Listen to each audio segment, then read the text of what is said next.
Well, good morning, everybody. The super alert amongst you will have noticed that I'm not David Dimbleby. I'm Martha Carney, and welcome to this year's Edinburgh Question Time, your chance to question the great and the good about all the hot subjects facing the industry in the year ahead. Now, joining me on the panel today are four faces that I'm sure you all know. On my far right, I'm very relieved to see this panellist, Richard Klein, because I was a bit afraid he might be still celebrating at the George. His channel, BBC 4, won Digital Channel of the Year yesterday, so I'm sure he's very pleased about that. He's no stranger to Scotland himself. He studied in Aberdeen, and after working as a producer and director, he joined the BBC in 1996. He's known for his, I think, idiosyncratic style in both commissioning and dress. I'm going to say no more about that at this time in the morning.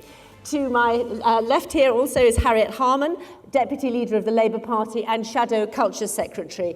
In a situation which is very familiar to any of us who've worked in television for a long time, her former researcher is now her boss, Ed Miliband. She's a lone politician on our panel. We weren't able to lure people, I'm afraid, from the government or from the SNP. Clive Anderson is rather more used to chairing discussions than being a panellist. His forensic questioning, which we all admire, I think must have been helped a great deal by his training as a lawyer. He famously provoked a walkout by the Bee Gees, had water thrown over him by Richard Branson, so I'm warning you, the rest of the panel are fully armed. Okay. He's a regular visitor to Scotland. He's on holiday here in Argyll. In fact, his father was born in Glasgow. And finally, we have, I have to say, a remarkably fresh-faced Elaine Bedell after all her hard work as executive chair of the festival. I must be relieved that the finishing line is in sight. In her spare time from organising the festival, Elaine is head of comedy and entertainment at ITV. She started her career working for the other great Clive James, and subsequently worked as head of entertainment at the BBC. She's responsible for huge shows like X Factor, I'm a Celebrity, Britain's Got Talent. Clearly more than a match for Simon Cowell, so I'm sure she's quietly confident she can handle all of your interrogation. Now, this session is different from lots of the other ones because it really works best if we have lots of input from the audience. I know it's hard because I'm sure you've been all up very late indeed, but we've got some questions that people have submitted in advance, but I'd really like to get lots of points and comments from you. So if you'd like to join in, put your hands up and we'll get a mic to you. Okay, so that's enough from me. Let's move on to the questions. And our first question comes from Brian Woods. Brian.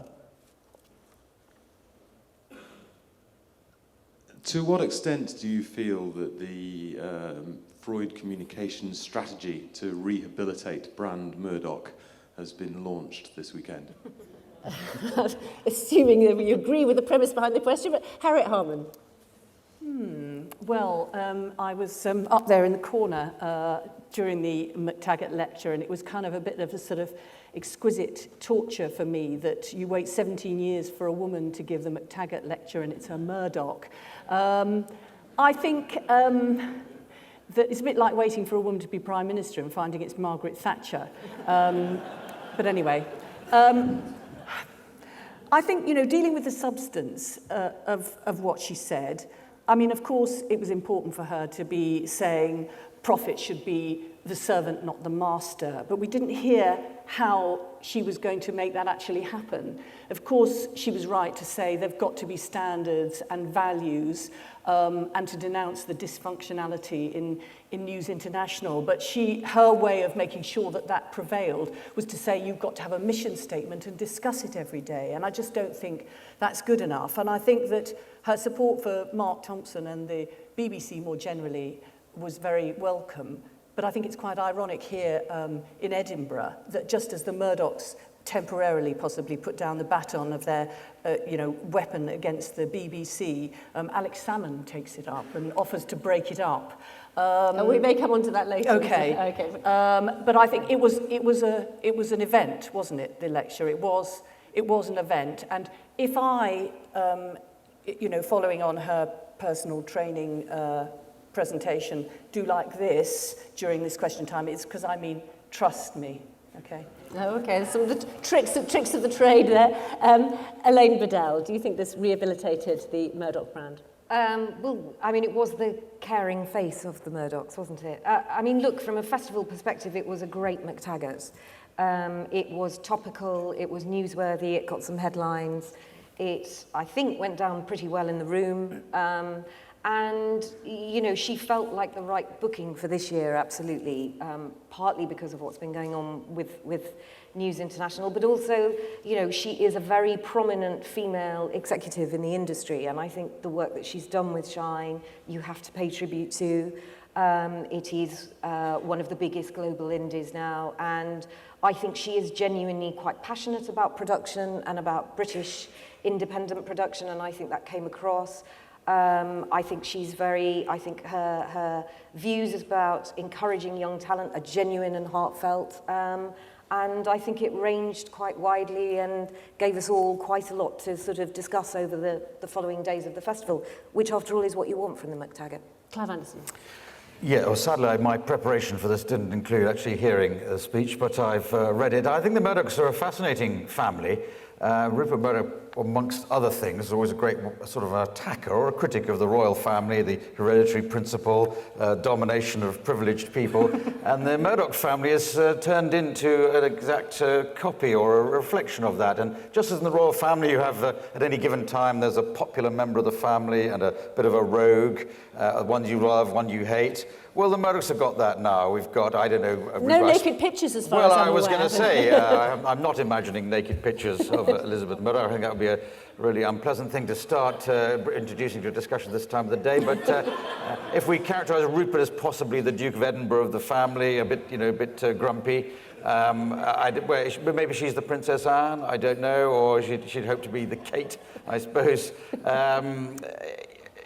Yes, I mean, the Murdochs are an interesting force, but with everything, you need to balance these forces out, so you've got to make sure that they don't run away with the game. And I'm sure that Freud communications can't in any way distort people's thinking in an elaborate and subtle way that we aren't even aware of. Perish the thought. I have heard Richard Klein, Freudian analysis of this speech, as it were, brother wrong, father right. Well, it's certainly, I mean, I wasn't present at the speech either, actually, but I have read it, and it's certainly true that it made a contrast, I think quite a pleasant contrast from James Murdoch's speech when he came here 3-4 years ago. I do think one of the most noteworthy things about it was that she was a woman, and that I think it is, leaving aside the fact that it was a Murdoch one way or the other, it is extraordinary that there have been 17 years, when you think of the number of female executives, because there are plenty, within television who could have done a lecture along the way. I think that is quite noteworthy. Reading it, if I'm honest with you, I don't really know exactly what all the fuss is about. I don't think she said anything particularly radical. Profit motive isn't the only thing. Well, yes. License fee good. I don't think I need a Murdoch to tell me that. I think the one thing that I would leave you as a thought with is something that Harriet mentioned to me just before we started, which was that she, I gather, ended her speech by letting us know that there are 2 more Murdochs children in the wings, and that makes me think, blimey, okay, so there's a way to go. Well, I'm sure lots of people here must have seen the lecture themselves, the speech themselves. Anybody like to join in?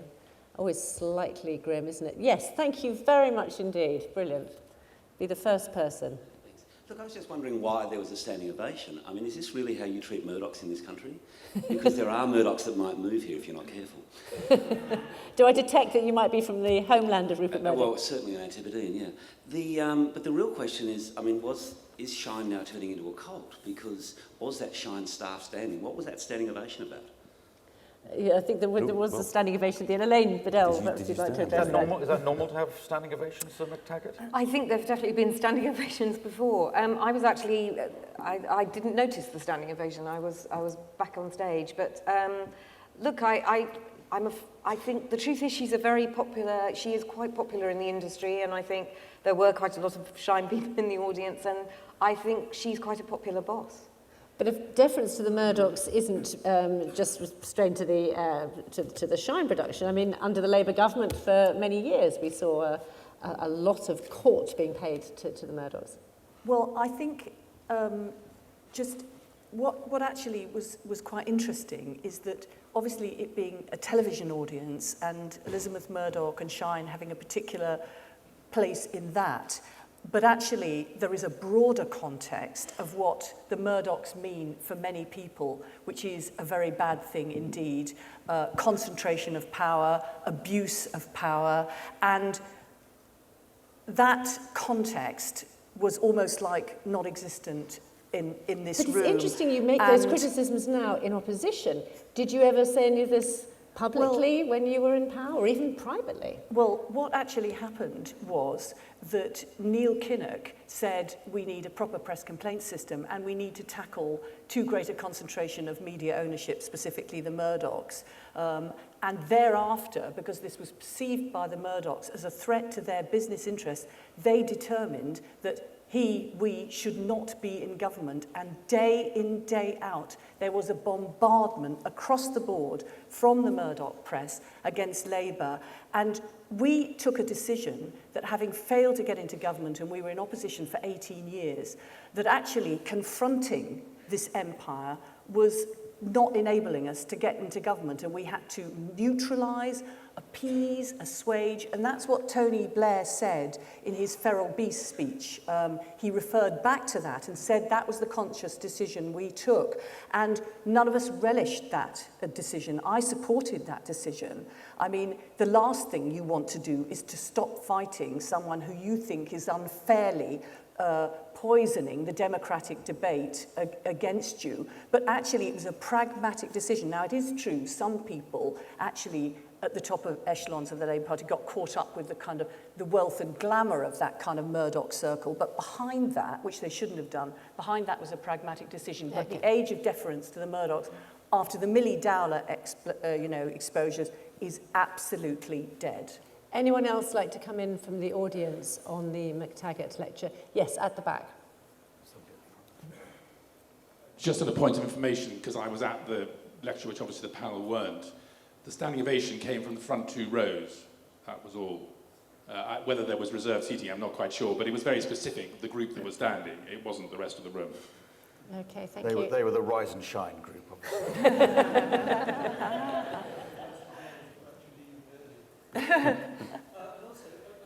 My memory forsakes me. She walked off the stage and was not thanked. Yes, I came back up and brought her back on stage. Excuse me, yes. but I believe it was everybody leaving early. Okay, and one question here. Yeah, I'm just slightly perplexed by that notion that the age of deference to Murdoch is dead, when his daughter is giving the McTaggart, when one of his frontline newspapers is publishing pictures of an heir to the throne, third in line to the throne, where his commercial interests are completely uncurbed, where politically he seems to still have strong influence. I mean, he is still the most powerful media player in Britain, bar none, and yet we say that the age of deference to him is dead. I'm just not quite sure when we're going to see a real sign of that. That seemed to be, Richard Klein, something that you were hinting at yourself in your answer.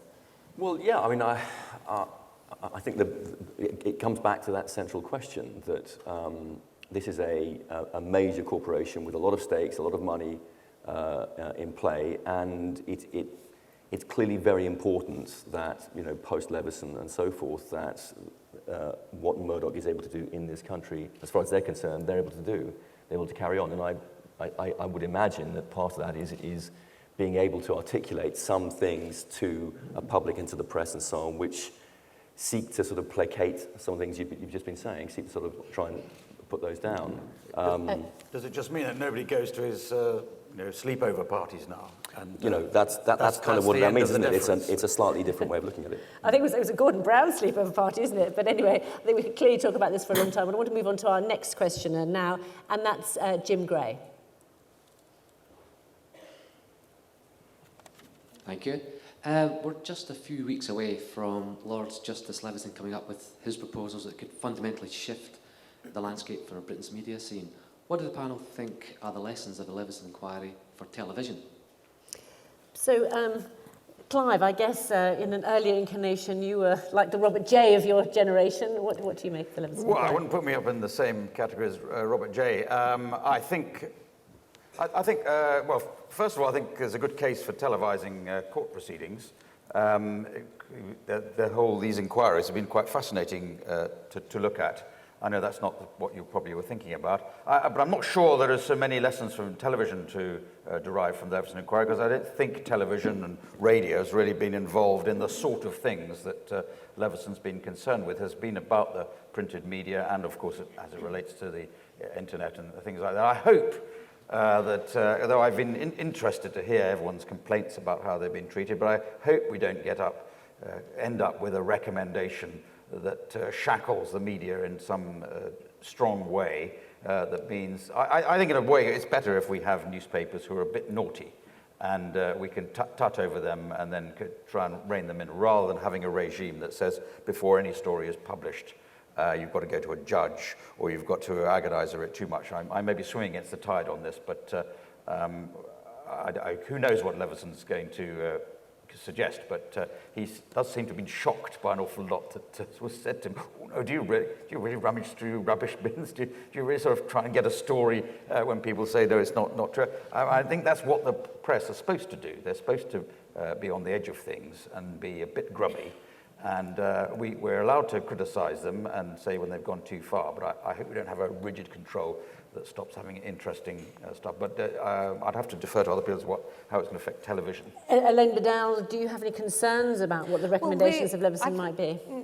Not really. I mean, I think that the point about television is we're a very regulated industry already, yeah, and whether self-imposed or externally. And Richard can talk about, the business of living under editorial policy at the BBC. We have compliance at ITV. We have already cleaned up our act, I guess. I mean, television had its scandals 5 years ago, and, there was a renewed exertion to discipline ourselves, and I think we are now a highly regulated industry. So I think, in a sense, we've already got to the point where the press is now finding itself. Richard Klein, I mean, there are a lot of people in the BBC who would complain about the compliance regime. Are you worried that post-Leveson there'll be an even tighter climate for broadcasting? Not really. I think I agree with Clive. I think this is fundamentally a press-based issue and an inquiry. I think also television largely behaves differently for a whole host of reasons. It's more difficult to do the sorts of things that you can do in the press, but also most of television isn't concerned with news gathering or indeed that area of celebrity or a front-page splash. There have, obviously, as you've alluded to, been episodes, I think, in the past of television behaving or playing fast and loose with some of the rules, particularly in terms of honesty with the audience about what actually is going on, or timelines. But there's been, as far as I know, very little like the idea of sort of phone tapping. And I personally agree with Clive as well, that I think it is good that we have a press that feels able to be a bit naughty, be a bit mischievous, and in some ways it's cultural. It's incredibly hard to specifically legislate behaviour. People try all the time. And it's cultural. We have to hope and impress upon a press community that there is a level of behaviour they should be sticking to, and presume that that's the case. And Leveson's demonstrated that there's some levels it hasn't. And Harriet Harman, I mean, you know as a lawyer yourself, I mean, phone hacking, that was actually against the law, so that presumably is being dealt with in the criminal justice system. So because all of that happened, does it mean there needs to be tighter regulation of the media? Well, I think the reason why there ended up to be such a wholesale breach of the press complaints code, let alone the criminal law, was because you had a combination of two things. You had a completely ineffective complaint system for people who wanted to complain against the press. It was something that you just could show up to be a part of if you wanted to, but if, like Richard Desmond, you didn't want to go along with it, you didn't, and therefore it was completely toothless and ineffective. So there was a sense of impunity and no accountability to any sort of complaint system, and that's very different from broadcasting. But there was also too much monopoly ownership of the Murdochs, of the newspapers, owning 37% of newspapers, the biggest Sunday tabloid and broadsheet, the biggest weekly tabloid and broadsheet, was too much concentration of ownership and power. Now, obviously, the public don't want to see what happened to Millie Dowler, and Millie Dowler's family when her phone was hacked. That was absolutely horrific. But I think if there's one thing that people like even less than that, it's politicians interfering in editorial content. So we've got to have a free press, but one which has got the moral authority of being actually a clean press. And I agree that mostly the lessons are for the newspapers. And just briefly, while we're on this subject of the limits of the press, what do you think about The Sun publishing the pictures of Prince Harry? Well, I think one of the issues it's thrown up is the question of the public domain. As Clive will know, and everybody will know, the idea is that if something's in the public domain, you can't assert a right of privacy in respect of it because it's actually out there, and you can't put the cat back into the bag once it's out there. But there is a question about whether there's a difference between something that's on the internet that you have to go to and find out compared to something that's on the newsstands and absolutely, beamed out to everybody. I think that what we saw about Harry in relation to those photographs, we already actually knew. It didn't tell us anything we didn't know. He's a lad in his 20s. So they shouldn't have published it? Well, I think that is... I'm not sure I'm ready to kind of completely pronounce on that. But I do think... Okay, well, let me just quickly ask Clive. I'm obviously not going to get an answer from Harriet quickly, and then we'll move on. I think where the point that Harriet was going towards, once the pictures are available on the internet and in Irish papers and in American papers, the idea that either the Press Plates Commission or judges or the editors are going to deny themselves the right to publish things. It's that sort of ludicrous world that we've been there before with Spycatcher and with things on injunctions and super injunctions. It's a bit tasteless to publish those photographs, but somebody's going to do it, and it's probably better that we get to see things, and then it's all finished. As you're reaching towards, what's it matter? We haven't learned anything about Prince Harry from this, apart from something about his body. But it's not like a shock. We haven't suddenly learned an extraordinary fact about Prince. Well, I didn't know about this sport of strip billiards, but there you go. Learn something new every day. Did you not know about dry humping, Martha? No, Harriet. It's for afterwards. Now, next questioner now, Ruth Pitt. Thank you. I spent 30 years taping my celebrity boyfriend's answer machine messages. If I'd known it was that easily done by someone else, I wouldn't have bothered. It took a lot of effort. One of the things that worries me about this whole situation, certainly with Prince Harry stuff, is we had 6 pages of The Sun yesterday devoted to explaining why they used the pictures. So there was all this legal argument. So instead of just having the pictures and saying, they've appeared elsewhere and here they are, it was just became quite tedious reading. And I think that's one of the post-Leveson problems that we now have. And similarly in the Mail, the Catherine Jenkins, David Beckham story, for those of you who don't know, there was an alleged affair that was written about on Twitter, and she actually started then to tweet about it, saying, I did not have an affair with David Beckham. Now, the Mail have been trying to print this alleged affair for many weeks, and she actually then gave them free rein. So I think the problem is now we're just having pages and pages of legal argument as to why people are printing stories instead of just having the stories. Okay, right. Well, I think we are going to move on. We've heard a lot about this now. Move on now. And Ruth Pitt is our next questioner. Thank you. What does the panel think are the principal challenges facing the new Director General of the BBC? Well, Elaine, you worked at the BBC for a long time. You're outside now. Can you give us an objective view? Well, look, he's come in at a great moment. I mean, they've had a very good summer, very good year, particularly on BBC One. I mean, that it's funny, every time you come round to Edinburgh, I think there's a sort of, there's always what's going to happen to the BBC. And it's always, should it be broken up? Should it be...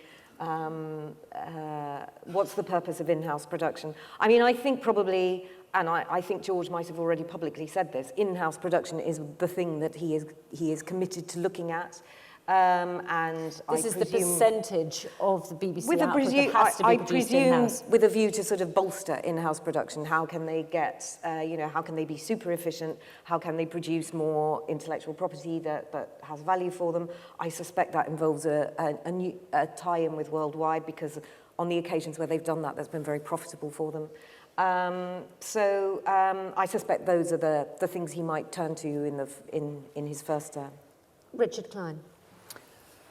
Well, I agree that in-house is one of the issues he'll look at. And I think he has to put into place now or kind of look after or monitor the post-DQF kind of environment that we're in. I think that's going to be a major thing. In other words, BBC overall has had £700 million taken out of it, out of a budget of 3.6. That's a big chunk of money gone, and I think... DQF is delivering quality first, is the cuts to the BBC budget. It's responding to the government decision to... And it's cut your channel a fair amount, hasn't it? Yes, I've been a victim, I think is the term. There you go. It's painful, but I understand the necessity of it. I think the relationship between BBC Executive and Trust will be something which will be there, I'm sure. Those are things which George will put his mind to. The licence renewal, I think, will be there. Sorry, I'm interested, do you think there is a problem with that relationship at the moment? Do you think it should be changed? Or? No, I'm not pointing to a problem. I'm simply saying that there is a relationship between the Trust and the DG and the Executive, and I'm sure that changes sometimes depending on the DG or the Trust. That's the nature of that, because you're talking about people here. And so I'm sure that will be something that will be, obviously George is Chris Patton's appointment, so they clearly are going to work together, but that's I think, something which will be there. People from the outside sometimes worry a bit about that. They think the relationship between the Director General and the Chairman of the Trust can be too cosy. That was said about Michael Lyons and Mark Thompson, George Entwistle's Chris Patton's appointment. Is there a risk that people will see that relationship is too close and therefore, in fact, say, actually, regulation of the BBC should pass much more to Ofcom? Oh my gosh, I have no idea. Would be the answer to that. That's just beyond me. That's very honest from the question time. I don't know. Personally, I can't imagine a situation where you wouldn't want to have a close relationship between the DG and the Chairman of the Trust. That sounds like a good idea to me, in my opinion. I think it's a good thing. But just to finish this list, just sort of briefly, licence renewal is going to be, I think, a big issue. This will happen in George's time, I'm sure. The issue of the independent election news, how we cover that will be a big issue. And in-house, I think those are the things that I think. Harriet Harman, what do you think are the challenges facing the new Director General? Well, for the reasons that Elaine said, I think that new Director General needs to be incredibly proud and confident about the BBC and determined to defend its independence against the government. I think that continuing to innovate and being really ahead of the game in technology and innovation is incredibly important. Not because there's difficult times, kind of de-risking. And I think that will need a considerable amount of bravery to take those risks, to try things without being absolutely confident that they're going to be successful. I think that diversity and inclusion is very important indeed. I mean, it is the British Broadcasting Corporation for the whole of Britain, and I think pushing out more to the northwest, to Scotland, to Wales, reflecting the diversity of Britain, which was so strong in the Olympics, but also the diversity which includes older women. They are still the issue that I think, having absolutely... Again, this is something we may very well come on to. But I just wanted to pick you up on you talking about the stressing the independence of the BBC. Because a lot of people inside the BBC would say that the greatest threat to its independence came from the Labour government and came from the events that led up to the Hutton inquiry, which ended up with losing Director General and Chairman of the Governors. Well, I think from where we... I think that... you can tell me whether you think it feels independent and strong, but I think it looks to us as if it does feel self-confident and strong, and certainly that's the way the new Director General has got to take it forward. But would you acknowledge that the attack on the BBC by the Labour government was a mistake, looking back? Well, I think that, the government is entitled to challenge the BBC when it feels that it ought to, but actually the BBC has got to have the strength and robustness and determination to stand up against that. I think there was big worries about how the licence fee and all those negotiations around. I think the question of whether or not independence was sufficiently respected during that transaction, I think, was a real issue. Clive Anderson, what do you think are the big challenges facing? Well, I would agree with some of what Harriet was saying. The word bravery, I'd certainly would support. There has to be a strong leader. It is a big brand, the BBC, has a big income from the licence fee, and it ought to be confident. on more particular things. I do a lot for Radio 4, and I don't think any economies should be made in Radio 4 because... absolutely not, especially not at lunchtime. Yes, especially. there's nothing to be gained from it because you could abolish all of radio and still the same financial considerations apply to television. But bravery does, I'm afraid, Harriet, does involve having to take on the government. And I thought that whole episode with Hutton and all the events around it was pretty dreadful in a way, and it has produced a certain sort of cringing culture here and there in the BBC with, compliance about everything and worrying about everything, and that's, I think it's got to sort of step out of that. We're all going to move forward from that, and we want to have a big, strong broadcaster that can do news, can do current affairs, and do important issues without thinking, oh no, we've got a license fee negotiation in 3 years' time or something like that. Those should kept separately apart. Because everyone we've got this publicly funded broadcasting organisation, which is slightly weird in the context of the rest of the world, and it does work, and it's in everyone's interest that it continues to work really well. And I'm sure independent production of stuff is also terrifically important. But lovely. Yeah, Okay, I'd like to open this up to the floor now. Yes, thank you very much. And anyone else? 'Cause I think Elaine mentioned in-house production. I wonder what she and the rest of the panel think about the idea of in-house being allowed to also compete for Channel 4, ITV, Sky commissions. That's not for me to comment, I don't think. Maybe Richard has a view. Thanks, Elaine. Well, in-house BBC could compete to put things on Sky or Channel 4. Is that your... I mean, obviously, ITV do that. They have an independent group that makes for in-house and pitches elsewhere. I don't know that there's any necessarily major downsides. There probably are that I can think of, but I don't think it's necessarily a bad idea. I wouldn't mind looking at it. There will doubtless be some reasons why we can't do it. I don't know what they are, but I really don't, personally. But someone will take me by the ear afterwards and go, listen, Klein, you got that wrong. Traditionally, I mean, the thing to really focus on is that in-house BBC has two tremendous assets that one should never, ever kind of dismiss. And one is it is a fantastic place for recruitment and for training of new talent coming into the industry in a way that has served this country incredibly well and the broadcasting industry. And we lose that at our peril. And the second thing that in-house has got, it's got areas of specialism which deliver massive amounts of money via worldwide, particularly things like drama and the sort of natural history, those sort of areas, which deliver a lot of money back to the license fee. So we should be very, that intellectual property is something which I suspect, I don't know, but Channel 4 would kill for. They don't have an in-house thing like that. So just be aware of this idea that we could just be a kind of a commissioning broadcaster and we'll lose in-house. There are costs to that. Okay, lovely. We'll take a question here. Thank you. In Mark Thompson's interview this week, he warned about the potential impact on the quality of programming as a result of DQF. Something that's less discussed is the impact on the range of programming. And there's particular concerns within the independent production community about niche programming, for example, on your channel, Richard. What happens to sort of niche history programming that can't play out on BBC Two? Exactly the kind of programs that only the BBC will do. Well, I take issue with the word niche. I see BBC 4 as a mainstream entertainment channel. Certainly it is true that BBC 4 has lost history as part of the cuts. Cuts are cuts. They come with costs. That's the point of them. You lose certain things.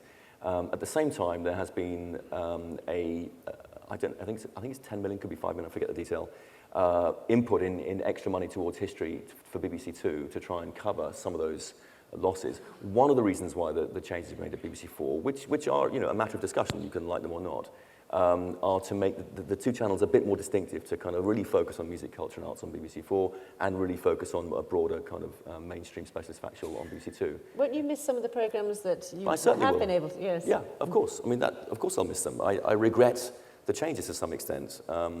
Losing drama. I love doing drama, won a BAFTA last year. But that's the nature of cuts. But it is about the distribution of the money that the BBC has. I mean, I think when you come to Edinburgh as a commercial broadcaster, there's this constant talk of DQF is a little bit You know, you look at the richness of what BBC One has had this year, the Jubilee, the Olympics. It's got a rich programme of autumn, in the autumn of drama and entertainment. There is a lot of money being spent on BBC One. Quite rightly, I'm sure, but, you know, they have chosen to distribute their money in the way that they have. They do still have a lot of guaranteed income to spend, and I think when you're a commercial broadcaster and you're fighting for every penny that you can spend, you have to earn it first. I think, you know, there is still a lot of money to be spent on quality programming at the BBC.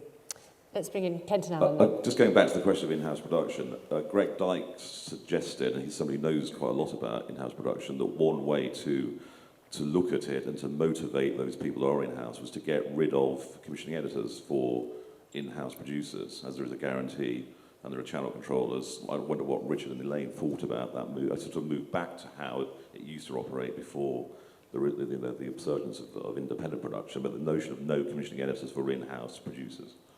Didn't Greg Dyke introduce the commissioning system himself? I think, wasn't it in his time that the commissioners were brought in? Well, he now realise it was wrong. You know, it comes and goes. If I'm honest with you, I don't think it'll make much difference in that sense. I think commissioning editors for in-house have a fantastic value in one way. They are an enormously useful way of filtering out lots of stuff that I don't want to know about, that are ideas in play in various ways. I think actually the idea that there would be no interplay between in-house and commissioning is an old one. I don't think you'll find many people in-house now go, oh, we'll get rid of commissioning. They like it. They see there's a value in having an extra pair of eyes, an extra set of kind of talented exec producers keeping an eye and looking out at things and trying to make sure that what is being produced works for the channel. I mean, even now, as doubtless people here will know, things arrive at channel level, finished, and they're not right. So if you take away another set of people who are trying to help to make that work, you're more likely to increase that, probably. Okay, let's move on now to our next question, and that's Graham Thompson. Where's Graham? Thank you. Hi. This time last year, we were debating the issues raised by the Miriam O'Reilly case. Do you think we're now too obsessed with gender and age on TV? Harriet, this was something that you raised earlier. No, I think there's a, you know, I think that the reality is that there's a particular form of discrimination against older women, which doesn't apply to older men who are regarded as venerable, experienced, sage, and doesn't apply to younger women, but uniquely applies to older women. And I think that what we've got in this country is a kind of a new generation of older women who have done things very differently from their mothers, played a different role in the family, played a different role in the workplace, have had different educational aspirations. And the idea that you have to be written out of the public domain because you're past your kind of reproductive age is really offensive and wrong. And the whole thing about Arlene Phillips as well was very symbolic. And actually, it needs to be addressed. A lot of the people watching the BBC are older women themselves who don't want to be written out of the public domain. And if you look across the senior positions, the idea that we've got a country where you've got sort of younger women and older men, but otherwise older women have just got to sort of be passive participants. I mean, it's not the reality, and I think something needs to be done about it, definitely. Richard Klein, do you find that you're under any kind of pressure to have any box ticking about age and gender when it comes to casting? Well, I'm aware of the debate, and it makes sense. I agree with you. Incidentally, there's another group there, young men, actually, who you haven't mentioned. But actually, I think the class, the age and gender debate is slightly overshadowing something else, which is, I think, certainly true, and I've said it before, is I think there is a lack of diversity within the broadcasting industry to some extent, and certainly the BBC, in terms of class. You had your white season, didn't you? I had white season, which was an attempt to say there are, white working class seem to be written out of the script as well. That is also an element of diversity that we could do more to try and reflect. Where are those voices who come from different kinds of classes and different thinking, frankly? I mean, not that think differently to a quite high-educated, smart, switched-on, metropolitan elite. And where are those voices in the industry? And I think that we could do more to champion those as much as age and gender. Okay, any points from the audience? Yes, there's a gentleman at the back. We have class and gender, but what happens about people with disabilities also in the broadcasting sector? I personally think that there is still a stigmatism to employing us kind of people because there's a large money packet attached to employing myself. Elaine Bedell. I think it's a perfectly fair point. I mean, I think Richard's absolutely right. You know, across diversity, I think we could all do better and we should be doing better. And I think it is an issue both off-screen and on-screen. And I think, you know, it's something certainly at ITV we look at constantly. And I think the more that, you know, there are people like yourself attending these conferences, working, making your points heard, and we should be employing people and reflecting it back. I think it's a perfectly fair point. Just looking at the gender issue, would you put a woman in her 50s like Elaine Phillips, for example, or maybe I shouldn't make an example, but somebody like that heading a Saturday night entertainment show? Of course. Of course. I mean, and you know, women feature very prominently. I mean, actually, women in entertainment, I think, do quite well. I mean, they feature quite strongly. But what examples would there be on your channel?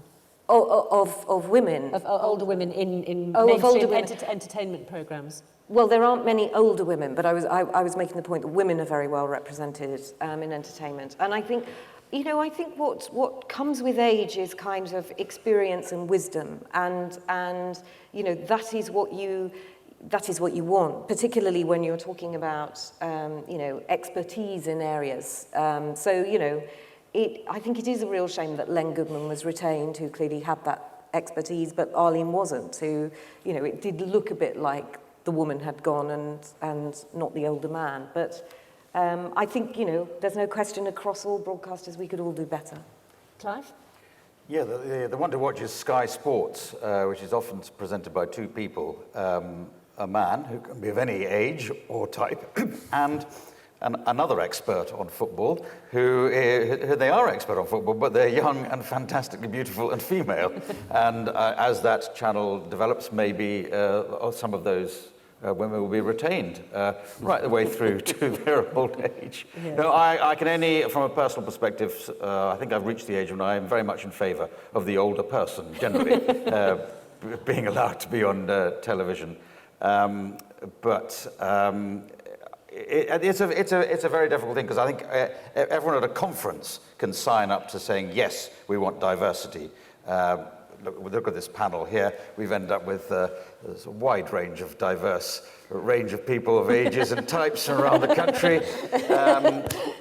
But when you come to specific decisions about specific programs, who's going to present your Saturday evening entertainment on ITV or BBC or a new music program, then the decisions don't seem to produce what everyone's signed up to, and that's the hard part of it, the hard graft. So I'm going to go along with everyone and say, yes, we should have a wider range of diverse people. But not necessarily on loose ends, eh?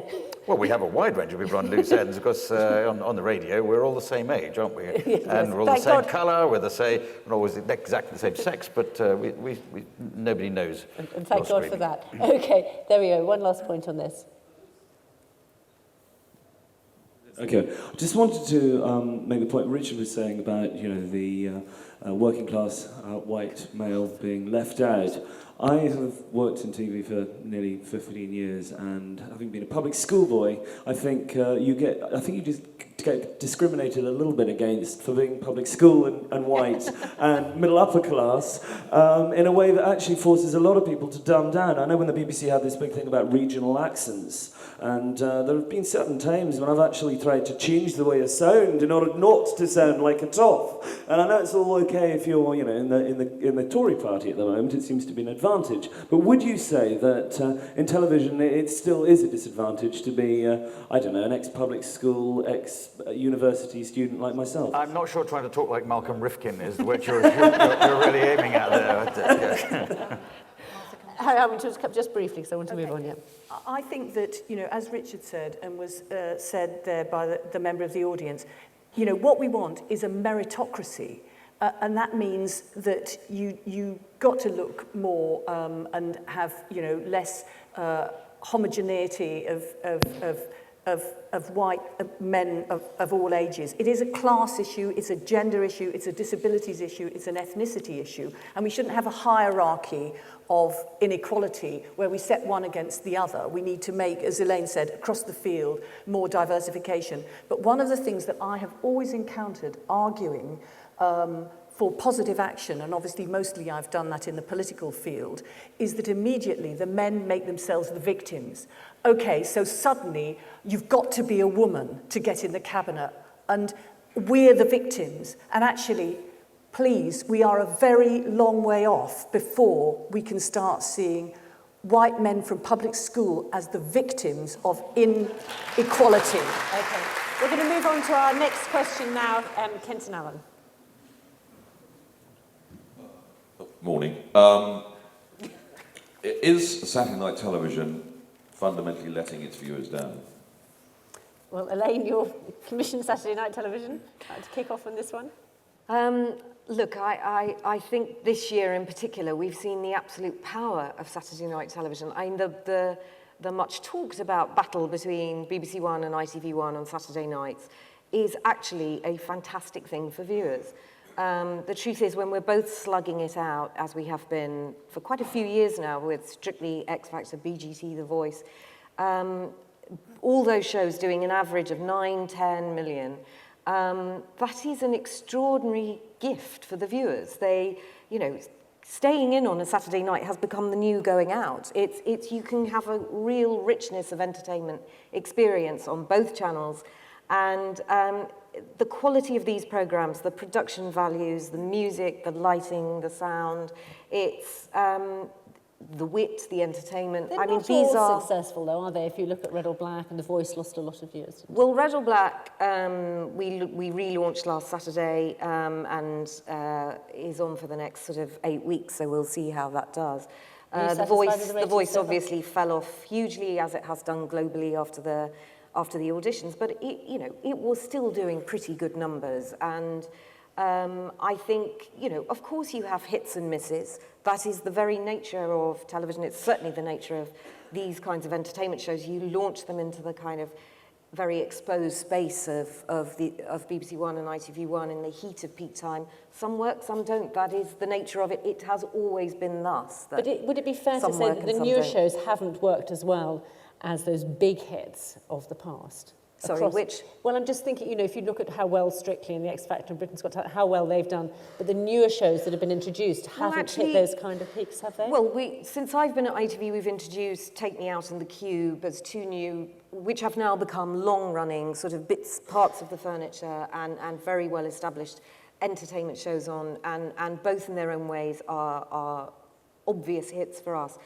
If you're talking about that sort of level of viewing figures that sort of 10, I mean, Britain's Got Talent this year peaked at 15 million. If you're talking about those sort of numbers, I think that's true, that we are all waiting for the next one of those to come along. I think that they're hard to find. The Voice obviously has been the newest entry into that market. It was actually not a homegrown hit. It was a bought-in format. Well, actually, and controversially not a homegrown hit, Richard. Do you think that it was right for the BBC to spend so much money on buying in a format? £11 million, in fact. Nothing new in buying in a format. £11 million, though, licence fee payers' money. But these things cost money. That's the nature of them. Look, two things. One is I would say, I think Saturday night feels like a pretty vibrant, competitive place. There's some great stuff out there. I'm noting, I know Harry Hill's just gone off, but Harry Hill's show was amazing, I thought, actually, while it was running, and it's a real shame that he's not doing it anymore. I think The Voice, actually, it had a new twist, and while that twist was running, it rated hugely. It fell off when that twist changed, and it'll be tweaked, it'll come back stronger. Still one of the highest rated, certainly opening night, I think, opening show of all time. Total Wipeout, I think, does pretty good business. If you think about things like Merlin, Doctor Who, there's some pretty good stuff on a Saturday night. The second thing I was going to say was that there's a very, very good channel on Freeview, it's called Number 9, which has a great Saturday night offering with things like The Killing, The Bridge, and other such in Wallander. And I would just recommend that to you if you have a moment. What one could that possibly be? Well, go and check it out. We rock. If you don't want singing and dancing, get the killing. Precisely. If you want a more, you know. Anyone like to come into the audience, from the audience on this before I move on to the other members of the panel? Anyone? No? Okay, Clive, what's your view on Saturday night? Well, I wouldn't presume to have too much of a comment on this. I'm not a big viewer of the programmes you're talking about. I can see how frightening it is to set them up because they cost a lot of money, and if you don't get 10 million viewers, it's regarded as a complete flop. You might be still getting 6 million or something like that. Occasionally I've watched things like X Factor or Britain's Got Talent, and I think, oh, this is a bit old rubbish, and then watch that. And then after about 10 minutes, you find, oh no, I think that one should win. And I become sucked into it. I become addicted to thinking, no, well, that singer should be voted off. This poor person with a dying mother. Oh, for goodness sake, they must. So I can see how they work. Yeah. They're evil in that sense, but it's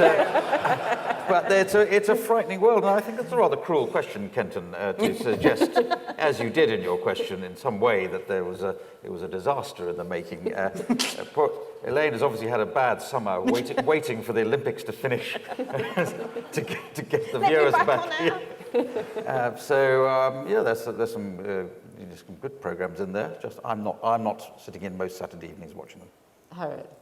Well, I think Saturday night is absolutely fantastic, and I've got nothing except good things to say about it. And you as the nights draw in, you know that you're going to get it better and better, and then you have that moment where it ends and you think, what am I going to do with my life on the Saturday night? So, and I also think that that when a program starts off incredibly good, like The Voice, but does tail off, we the kind of viewers are engaged in all of that, and we think, and that shows us why we're switching back on to Strictly or the X Factor. I don't think that there should be the paranoia about things that actually work terribly well at the beginning and then don't, because we then could all have our opinions about it. So, no, I think it's absolutely fantastic, definitely. There are very few forms of entertainment, I think, which unite across The whole generations family, in the way definitely. that Saturday night television does. Definitely. I don't unite with my kids in the same way over the music that they're listening to, but we will all sit down and watch these shows, and I think that is a fantastic tribute to all the producers who make them. Or you can sit down separately and tweet about it. And how confident are you when the discussion comes up, let's say Strictly Come Dancing, and somebody said, what we need as a major entertainment is a program about ballroom dancing. We could have something like Bruce Forsyth presenting it. There'll be people judging it, people who can't dance put together with people who can. Do you know in the room, we've got it, or do you think, well, let's give it a whirl. Let's go over the top. I wasn't around, but I don't know if Richard was at the BBC when they. But from what I know about the discussion about Strictly I think it was extreme nervousness. They did a pilot. They weren't at all sure. They thought, we'll give it a go. You're never absolutely sure you've got a hit. Of course you're not. I mean, if it was science, we'd all have hits every week of the year. It's, you do just, you're employed for instinct, you do as much kind of research as you can, you put as many elements together, great producers, great talent as you can, and sometimes all that produces is a failure. Yeah, very risky business. Okay, let's move on to our one of our final questions now, so we're slightly running out of time, and it's Simon Curtis. Hello, what does the panel make of Alex Salmond's plan for a Scottish BBC? Harriet Harman. Well, I think that it would be, what he's offering, it doesn't seem to me adds up at all, because he's saying that you can have breaking up the BBC, and yet people can still have the content from England, and the idea that somehow people can put up a coat hanger and hang up an aerial and try and get the content from England without paying for it, as well as the content come from Scotland. I just think it doesn't add up. With the extra cost. I'm not sure that the coat hanger thing is an official part of his policy. Well, it was. It was. The idea was, don't worry if we haven't bought it, because if you angle your satellite dish right, then actually you can catch it like they do in Ireland. But what he's promising in return, isn't he, is he's saying the vast majority of BBC, the new SBC, Scottish Broadcasting Company, they would be able to buy material from the BBC in London, but more money would be spent on Scottish But programming. except that they'd have to pay for it, and they'd also have to pay for a separate BBC trust to set up. So I think that, you know, looking into the details of what he's saying, it looks as though it might very much unravel. And I think that the BBC, you know, beaming across the UK, the Scottish content, which, you know, we want to see, as well as people in Scotland wanting to see EastEnders, I think he should go like he is with the Queen on the BBC and recognise that, you know, people want the BBC as it is, not to be broken up. What an irony here in Edinburgh, when the Murdochs are retreating from wanting to break up the BBC, Alex Salmond picks up the baton. Richard Klein. Well, I wasn't at the thing, but I've read the clips and so on. I mean, in the end, you know, it's a matter of judgment for the Scottish people if they really feel that, and they really believe Alex Salmond, that they'd be better off by having a separate SBC, as you call it, then go for it. I mean, I'm not standing their way. I can't imagine that the services will be able to be quite as good because we have a lot of money and you can amalgamate and amortize and all the rest of it. And it means you can put out a big world news service, you can do big dramas, and you can have relationships with other big corporations which bring in kind of value. Smaller countries, I mean, like Ireland, managed to have quite a successful, very successful broadcasting sector. Well, I do quite a lot of work with RTE and so on, and I can tell you that they're rather envious of the financial standing of the BBC. This is not a free gift. This is something which costs lots of money. At the moment, the BBC spends something like 200 million on programming out of Scotland, both for network and for local TV. And we raise something like 320 million out of the license fee. That's the figures. That 120 million is easily covered by things like PQ, the extraordinary £200 million building in Glasgow, the new building, which is the state of it. I mean, it's a better building than I'm in at the moment. It's easily covered by distribution, by network, it's easily covered by that. It would cost a lot more to deliver, I think. Any questions from the audience? Yes, thank you very much. We get a mic to that gentleman there. Good morning. John McVeigh from PACT, representing independent producers. I think the BBC on this issue about Alex Salmond's plans for breaking up the BBC is in a very iniquitous position because it's part of the referendum on independence, a new broadcasting corporation in Scotland. So the BBC finds itself in this very tricky bind. Unlike if it was a debate about the future of the BBC in Westminster, in that the BBC can't talk about it because it seemed to influence the outcome of the referendum. What does the panel make of that very iniquitous position? Well, I'm going to pick my way carefully with this because I regard myself as sort of Scottish or half Scottish, so I think I'm in a perfect position to chair debates about this at the time going forward. But I think it's an indication of the strength of the BBC and the importance of it that this is an issue that people want to talk about, not just here at the conference. It is one of the issues. People say, well, if it is an independent Scotland, what about the BBC? It's a strong British institution. And of course, it's possible to have an SBC in one country, an EBC in England, and a Welsh BBC and a Northern if you want to do that. This is part of the whole package, as you say, about the referendum and the question for the Scottish nationalists. Well, what is Scotland going to look like if it's going to be out of the BBC? Is it going to still retain the monarchy? What about the currency? Is it going to go for the euro, or is it going to still be in the sterling area, which is being discussed at the moment? It's a sort of strange form of independence that's being discussed that's going to retain most of the various institutions. So that's for the discussion for the next year or two. And Elaine, but you know, of course, these are issues for ITV as well, aren't they? Yeah, well, we of course have just reached a new networking agreement with STV. So you know, we've gone down that path and sort of worked out what the networking arrangements are, and both STV and ITV now in a much happier place. So I think, you know, that example, I guess, is worth looking at. But as far as the Channel 3 licence is concerned, it seems in a much happier place. And we're going to go to our last question now, nearly at the end of this session, and Anna Drury. Where's Anna? There she is. Lovely, thank you. Hi. What are your guilty television pleasures? Richard Klein. Top Gear. Without debate. Actually, I have to say the other one would be Come Dine With Me. I think Come Dine With Me is an extraordinary programme, actually. It is a fantastic, in talking about diversity, it's a fantastic way of looking at how lots of people in Britain live. You just get to see a range of people that are quite rare to see on television, actually. I think it's an extraordinary show. So, those two. And some very bizarre cookery as well. And some very odd food, yeah. Harriet Harman, your guilty pleasure. Embarrassing bodies. I mean, you get a perspective on a range of people in a way you never imagined that you would. But I guess my other guilty pleasure is the amount of TV I watch. I mean, it is absolutely, you know, a fantastic range. I watch everything. More BBC 4 or ITV? Yeah, I watch. Although sometimes, you know, I forget what channel they're on, but actually, you know, all the stuff, you know, The Killing, Wallander, that's another thing which is absolutely cross-generational, absolutely brilliant. Older female star. Elaine. Sarah Lund. She's not older. Well, she's... My God.